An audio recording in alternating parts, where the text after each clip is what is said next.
My name's Harriet. I hack your AI so the bad guys can't. Welcome back to Harriet Hacks, everyone. I haven't really done an episode like this before, but maybe it's just because I wanted a bit of a break from some of the technical content, because it's been a few heavy weeks of technical content in my life, but also because we've all come into a new year. And something that I'm really passionate about, and I believe wholeheartedly, and I guess I've very much followed in my own life and career, is that, if you have dreams, goals, ambitions, I really want you to go and do it. I spent so long moving between like wonderful jobs that I was fulfilled by for a while, and then I just, at the 6-month mark, sometimes earlier, for a certain job that you probably know which one, it was really clear it wasn't for me. And I've been, I founded Maleva a year and a half, almost 2 years ago now, which is crazy. And I'm so happy. I love every part of it. Some bits are like less lovely than others, but for the whole, I'm really, really happy. So I sort of hope that this video serves as some inspiration for you to go and pursue whatever it is that you have always wanted to do and make 2025 your year. Speaking of dreams, within the last couple of months, I had a really strange and unusual dream. I guess it was never really a goal of mine, but it happened to me.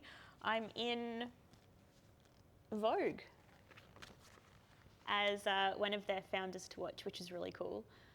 So we sort of talked about it a little bit on the podcast, but since I'm here at the UNSW co-working space, actually, I think it was 3 UNSW companies that were in the accelerator I was in got into this.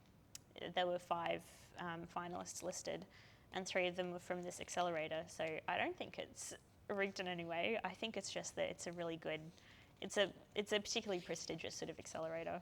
But yeah, it was really, really cool. So I never thought that something like this would happen to me, especially within the first year and a half of the company.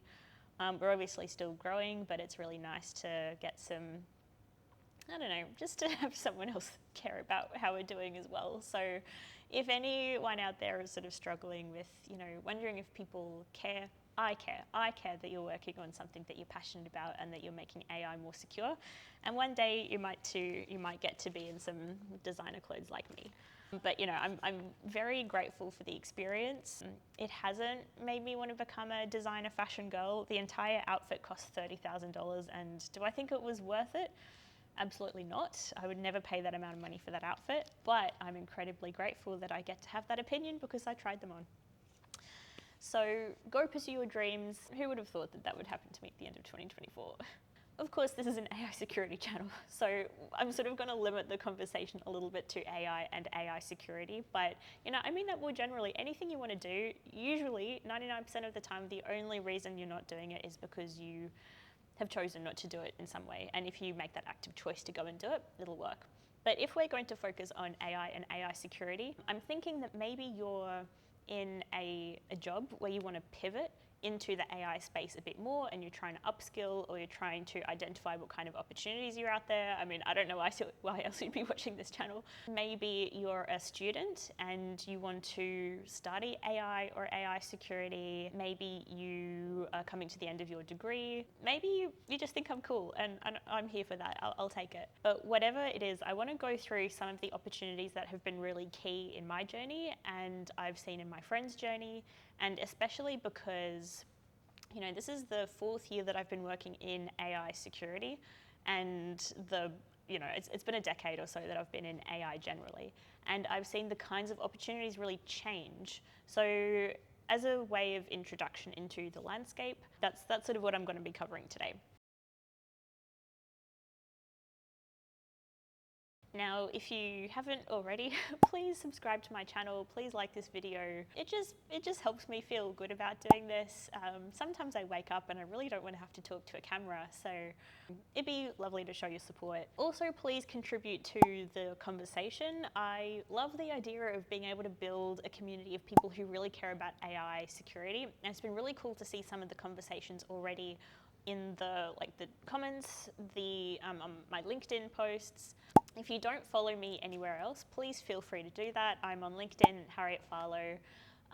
Technically still on Instagram and TikTok at Harriet Hacks, but I'm just trying to, I don't know, having a hard time keeping up to date. But you never know, when you go look at it, it might have gotten better, so we'll see. So since I founded Maleva Security Labs, we've been doing a couple of things. We deliver training, and we now have an AI risk management tool that at time of recording is undergoing beta testing and we're about to launch. So if you feel like I've given you any value in any way, I have a couple of maybe favors I want to ask of you. As we're talking about all the opportunities that you can reap, there's a couple of things that I'm really trying to figure out right now. The first thing is with our software tool, we're about to introduce some paid pilots. So they will be heavily discounted from the real cost of the tool once it goes live and once we've had all the feedback implemented. This is also a really good time to start using it to give us your feedback. It's an AI risk management tool. So for all of the new AI security, AI safety, any AI risk standards that are coming out, ISO, NIST, EU AI Act, Australian guardrails, it doesn't just show you what you need to be compliant with and what you should be compliant with, but also how to do it. So for all the different technologies and products that you're using, it actually tells you how to update them so that you can be compliant and manage that over time and submit reports and that kind of thing. So if you're in an organisation that you think could benefit from that and wants to contribute to its development, please let me know. Reach out on LinkedIn, Harriet Farlow. I'd be very appreciative.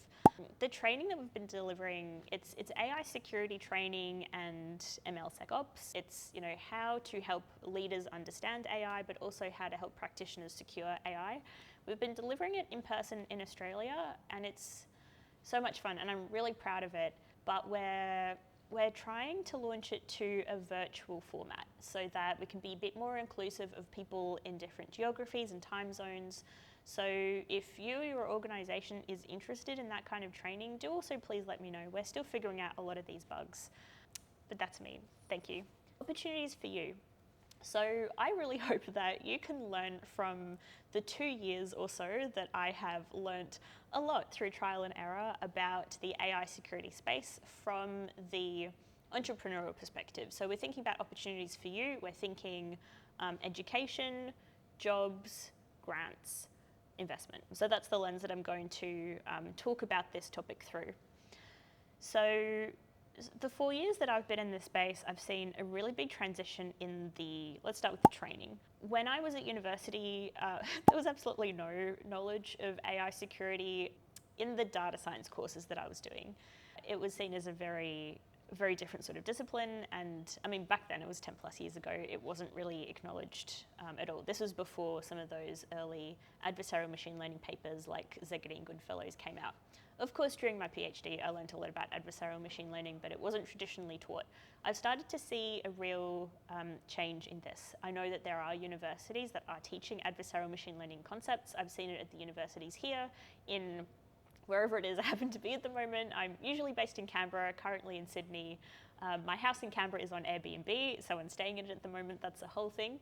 But most of the universities here have some kind of module depending on the course. I've also seen a really good couple of textbooks that I'm going to link in the description, and I highly recommend these. The textbooks I haven't necessarily read myself, sorry, but I have looked through the chapter outline and I know that they look really good. I've also done a podcast episode with Tanya on ways that you can upskill in AI security, where I talk through more things like blogs, podcasts, YouTube channels. There are a few I really love.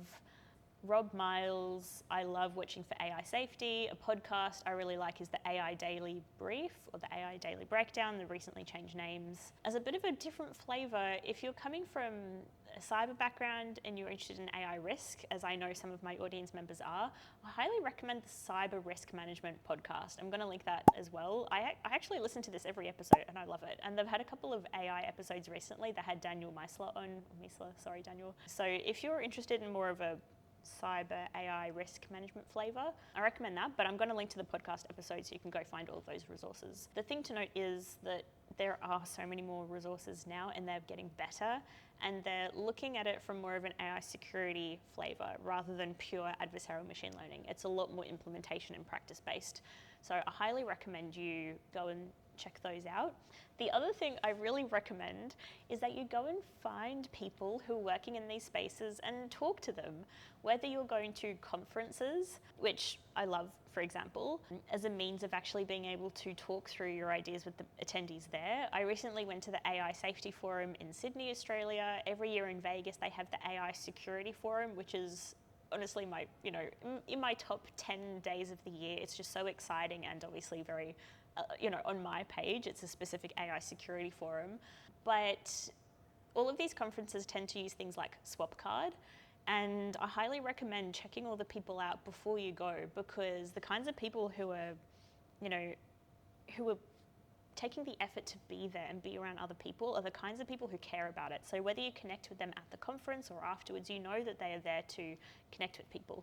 B-Sides is my other favorite brand of conference. I've been to a lot of them. I really love them. It's obviously more of a cybersecurity flavor, but I've seen a lot of AI security talks there over the last couple of years, so you should definitely go to a B-Sides. As a community-driven conference, it's also a lot cheaper. So if you're a bit more budget conscious, it's not like going to Black Hat or something like that. It's really good community.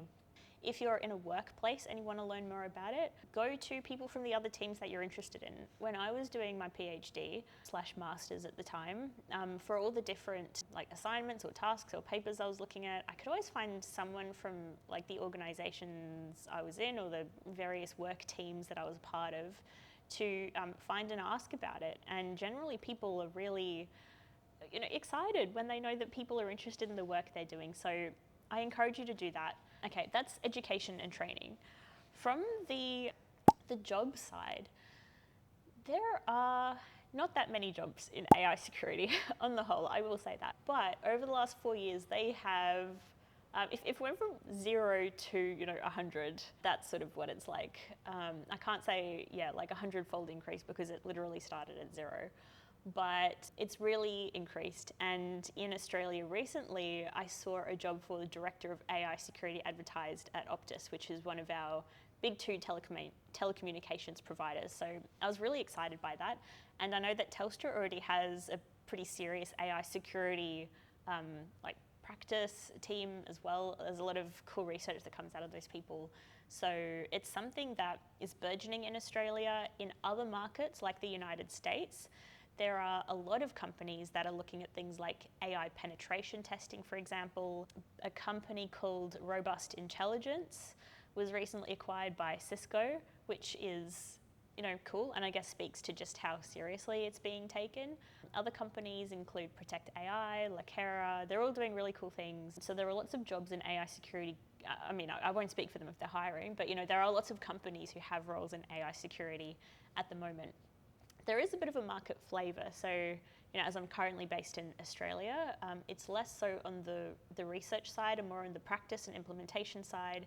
In the United States, it's a bit more focused on, because they have all the frontier model tech companies over there and the tech HQs, there's a bit more of that capability focus over there. And then in other markets like the European Union, because they have have a different sort of compliance and regulation environment. Sometimes a lot of AI capabilities can't even be released in the European Union because it's not clear if it'll meet the regulatory standards. But it does mean that there are quite a lot of AI safety security job opportunities related to risk and making sure it complies with the EU AI Act and all those kinds of things. Obviously, every other country in the world I know has opportunities in some respect. I work with people from all around the globe, but I wouldn't be able to do those areas justice. But I will say go and check out what's in your local area. And of course, a lot of these companies also have remote opportunities. So if it's something that you're upskilling in now, in the next 5 years, there's going to be even more job opportunities. And at Maleva, for a long time, I was just struggling as, a single person running this company and just trying to get traction. And, it was really hard. It's hard because it was like this sort of mental battle every day where I could just stop doing stuff and the company would just kind of stop, And so it was an active choice to wake up every day and keep working on it. And now we're a team of 9 people, 6 team members, a couple of advisors. We're based all around the world. So maybe that's a good segue to sort of more of the entrepreneurial part of AI security. If you're interested in founding an AI security, company, product or service offering, or research organization, think tank, anything like that, you absolutely should. You should. We need more AI security companies and organizations out there. I've found it hard to gain traction in the Australian market, so if I can get traction here, you can get it wherever you are too.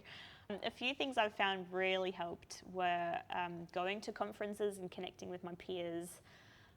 Potentially as important and something that I didn't value for a long time was, making sure I'm going to conferences of other industries so that I'm actually getting in front of my customers and not just, academic peers, I need to be linking up with the people who want to buy a product if you're a company, or you need to get in front of the people who you're trying to influence if you're maybe like a think tank or organization or something like that.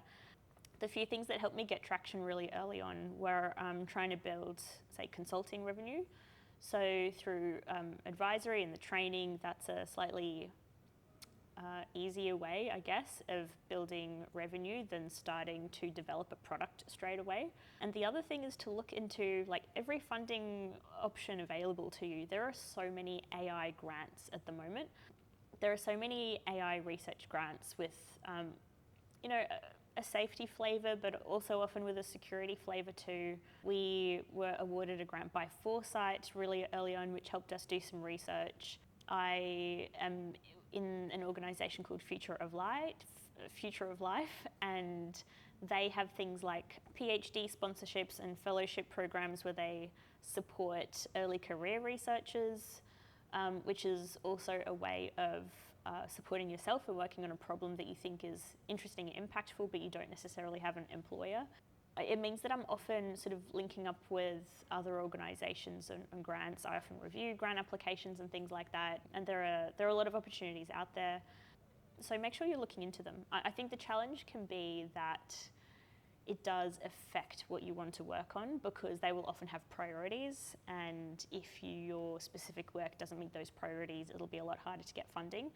But if you're a little bit flexible with what you want to work on and what you want to build and how you're able to strategize that over the long term, then those are some really good options. So I'm going to link below a bunch of links to everything I've discussed, but also the kinds of organisations who often put out grant funding proposals. Government grants are also something to look into as well. We also won a government grant early on from our state government, and it was great because it meant that they didn't just give us money, which is great, but they also cared about our success, and it meant that there were always people I could reach out to for questions, for help. They always come to us with opportunities to give us extra visibility into what we're doing, going to different workshops and events. All that kind of stuff can be really beneficial in addition to the money. We also were a part of an accelerator called the Founders 10X, which came with quite a decent amount of seed investment.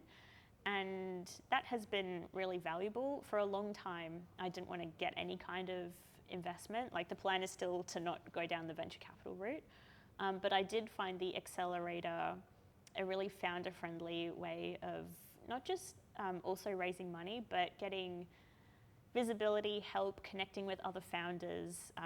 It was all really positive advice on how to build a business aside from just the technology. And then thinking about exporting it to the kinds of markets that care about AI and AI security. I also really like going to conferences from other industries.